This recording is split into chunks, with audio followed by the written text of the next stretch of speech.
Present my screen.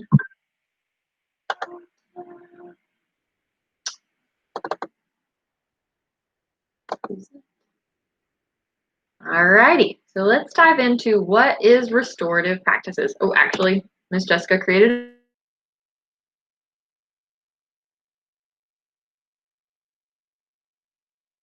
a video for you guys. So I'm gonna, there we go. Hey, Glow 6th graders. My name is Jessica Probst. You can call me Miss Jessica. And I'm the Restorative Justice Coordinator here at Glow. I'm so sorry that I can't be with you all today, but I wanted to stop by and let you know that I'm going to be popping into your leadership advisories over the next couple of weeks to talk to you about restorative justice and what that means here at Glow. In the meantime, Ms. Meredith is going to share a couple of slides with you and just talk to you a little bit about restorative practices. And she's also going to give you my contact information. So if you have any questions, if you just want to introduce yourself or say hi in the next few days, feel free to go ahead and email me. You can contact me there. You can reach out on Google Meet. You can send me a text over Google Voice, and I'll make sure that I get back to you the same day. I am so glad that you're here, and I can't wait to get to know all of you. Welcome to Glow. All right, that was Miss Jessica. She is amazing, and I'll give you her contact information here in just a minute. All right, so what are restorative practices? Sorry, my ELA folks. Restorative practices are really just strategies to help us get along in the classroom, to get along, or to move through our community and to work through conflicts as they arise. These are skills that we want to teach, from 6th grade onward, because these are going to be things that you can apply to every relationship that you're in your college setting, wherever you find your place, also in the workplace. So restorative practices build communities and they help set things right when the community is challenged by harmful behaviors. So maybe somebody, did something that they that harmed another person. And instead of in the school setting, maybe giving a suspension and them all going their separate ways and then never addressing what actually happened, nothing really got resolved and the suspension wasn't really that helpful. But restorative practices is to make sure that we're addressing the harm and making things right. So it's more focused on repairing relationships. So when people come together for restorative interactions, they sit in a circle to talk things out. So that is going to be a little bit difficult in a virtual world, but Miss Jessica's being super creative and coming up with strategies to make restorative circles be able to still happen in probably a lot of times in your leadership advisory classes. Classroom circles support the main 2 goals of restorative practices. So that is building community and responding to harms. And if you're still confused, we'll go to the next slide and hopefully answer any questions you might have. So here at Glow, we're really going to be focusing on restorative circles this year. So we're going to work to bring them in the online setting. So what that means for you is that your teachers will be working with you to establish some circle guidelines, like the ones that are on the screen right here. So some pretty simple, straightforward guidelines. When you're in a circle, you're going to speak from the heart. You're going to listen from the heart. So listening from the heart, that might mean being open to new ideas, to what somebody says that might be totally counter to what you might believe in your own life or in your own perspective. Being non-judgmental is important. Being spontaneous. So maybe if you have something pop in your head, like saying it, not necessarily holding back. So stepping forward and letting your voice be heard. But making sure to say just enough. So that means not commanding all the attention of the circle for the whole circle, that you're able to speak your piece, speak your truth, and then somebody else can have the same opportunity. Speak into the circle, so that means everybody you're speaking to is listening, is present, and that you're not just having a one-way conversation or two-way conversation with 1 or 2 people in the group, but that you're keeping it a conversation with the whole circle. Listening without reaction or judgment, that can be a hard one. So that means watch your face, not rolling your eyes when somebody might say something that annoys you or that is like I said, counter to what you believe in your perspective. Refraining from expressing judgment. And a lot of communication happens through our body language, so just being mindful of your body language. And respecting confidentiality, which just means what's said in the circle stays in the circle, that you're not going out and if somebody is brave and shares something that might feel a little vulnerable or hard to share for them, that we're respecting their confidentiality and we're not going out and whispering to somebody else telling their business. So those are kind of the general guidelines of circles and what to expect. All right, so who can you go to? You can go to Miss Jessica. She's awesome. Here is her contact information. Feel free to write this down if you'd like. She has a Google Voice cell, so you can call or text her within the hours of 8 to 4.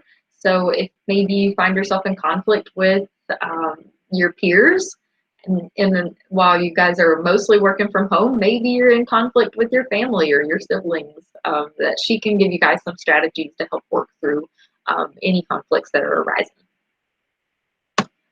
All right, so I'm going to move along. I told you guys I am the school social worker, and so my job is to really just wrap around students and support them in any way possible, kind of sometimes outside of the academic stuff. So maybe connecting families to resources in the community, maybe just being somebody you can go to vent or to talk, or if you're having a bad day, just providing that kind of extra layer of support.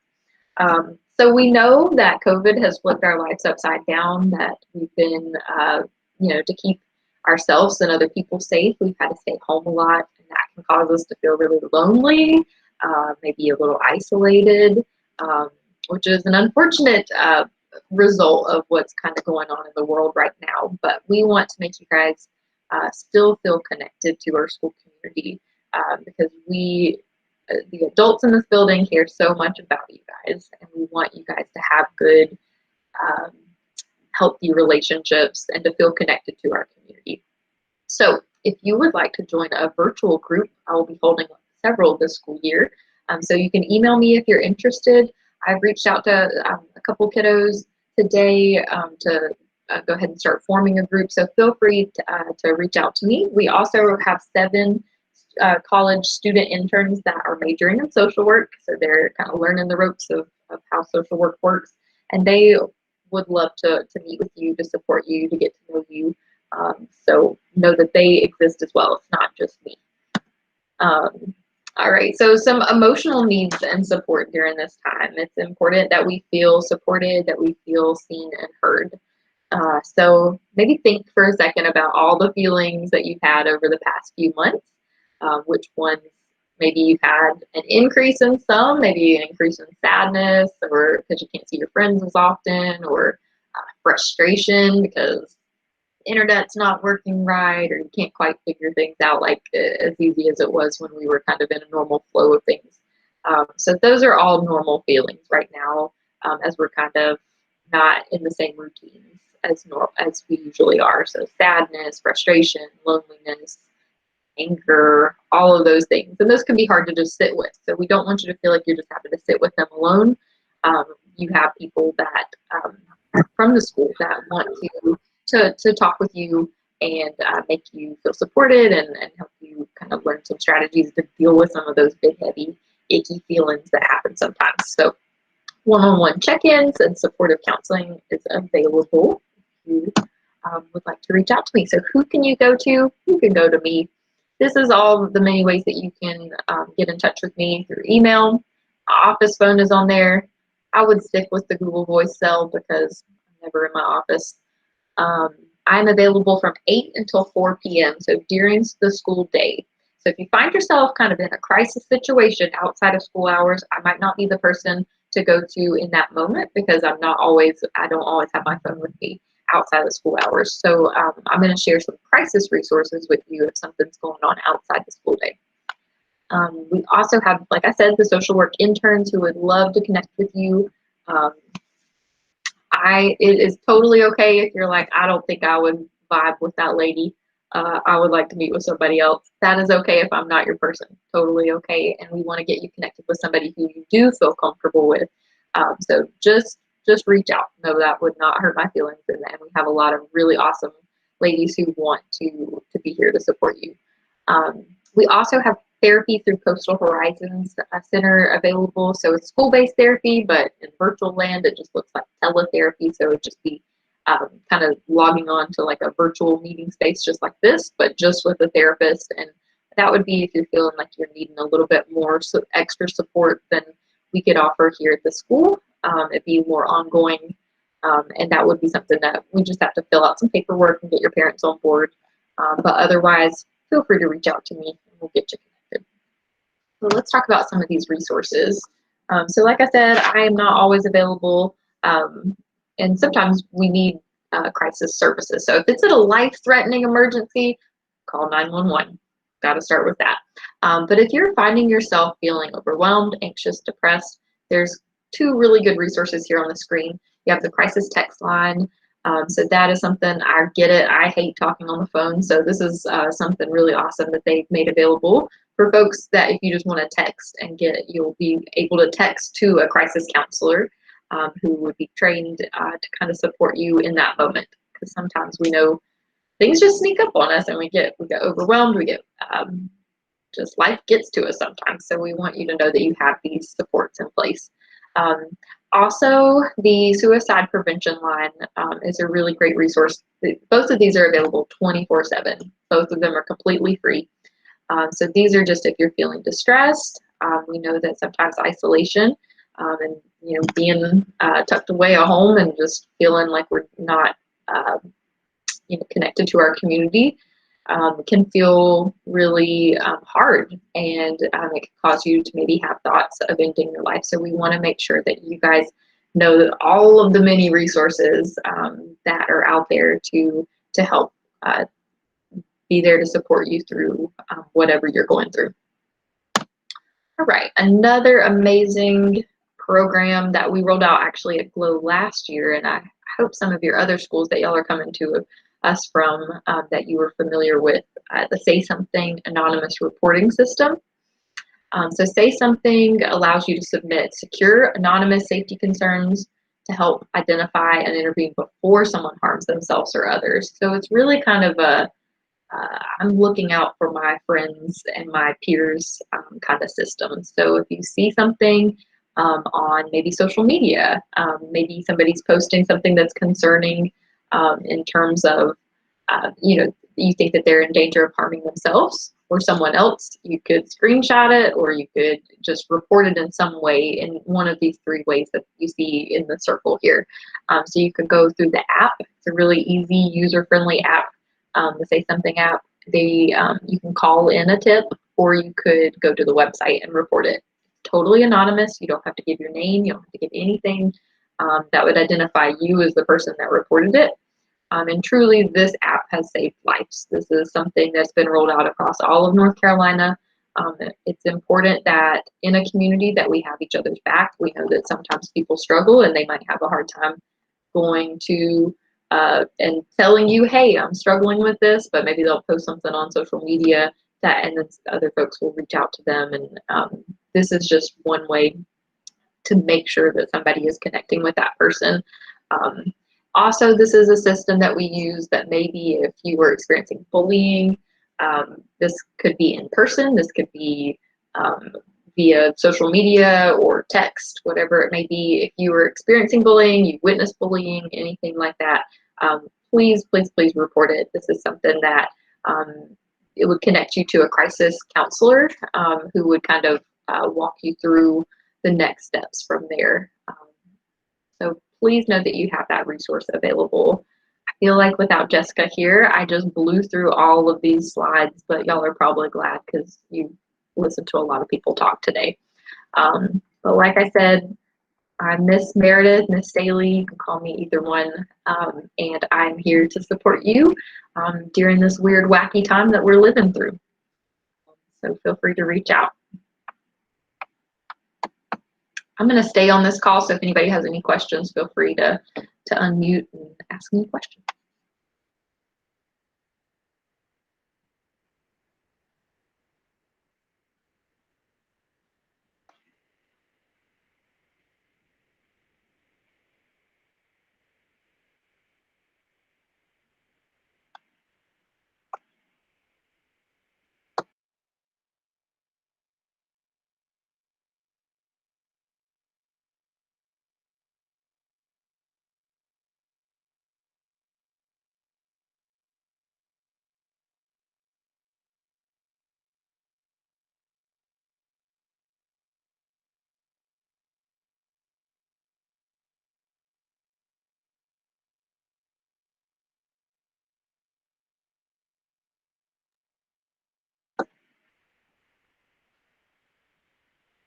Mr. Grayson, I might need some clarification. Is this a movie?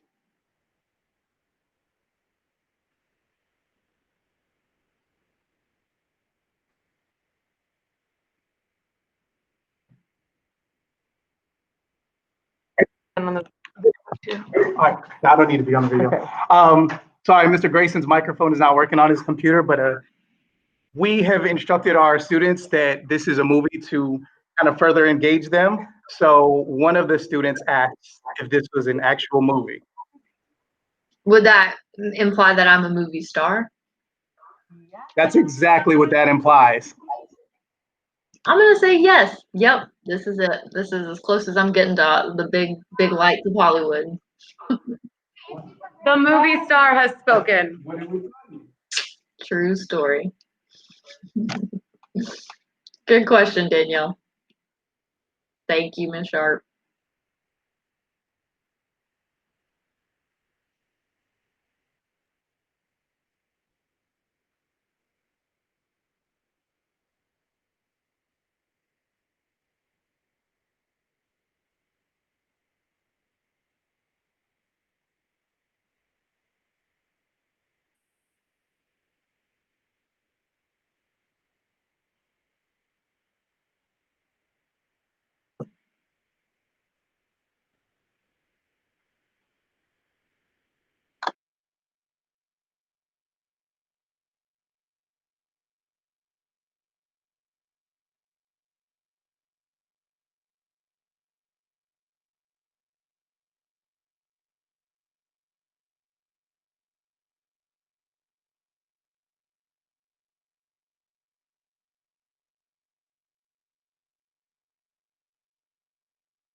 starts and watch what happens.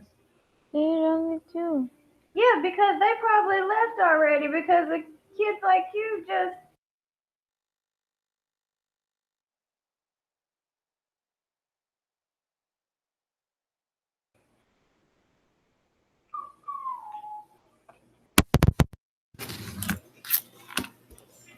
Excuse me. Hi, Hi, how are you? I'm well. How are you? I'm good. I was just, did you tell them that they could leave like 2:35? The meeting that was at the meeting that started at 2:30 just ended about 5 minutes ago. Oh, okay. Just you talk over for more than 5 minutes. Thank you. No problem.